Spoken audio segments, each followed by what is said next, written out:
سر سعودی کے ساتھ M O use تو سائن ہو گئے ہیں 2.2 سے اب 2.8 بلین تک یہ انویسٹمنٹ پہنچ گئی ہے. کتنا نیک شگون ہے اور کتنا یہ پریکٹیکل ہے یہ جو ساری باتیں ہیں؟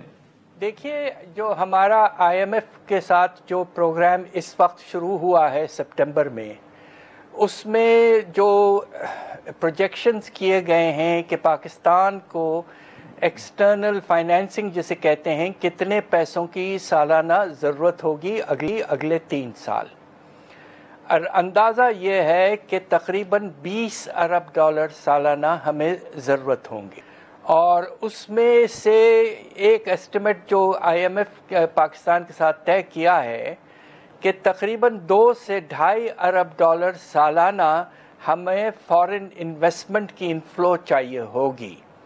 تو یہ بڑی اچھی بات ہے کہ ماشاءاللہ سعودی عربیہ ہمارے ساتھ آلویز ہمارا بڑا اچھا دوست اور ایک سپورٹ دیتا رہا ہے ملک.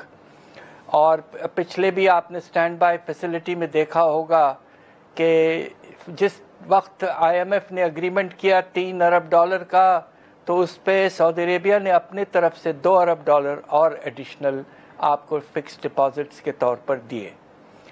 تو یہ ایک اچھی ڈیولپمنٹ ہے، اور بس ہمیں یہ دیکھنا ہے کہ کتنی تیزی سے یہ فارن انویسٹمنٹ کا پیسہ آئے گا اور کہاں لگے گا اور اس کے نتائج کیا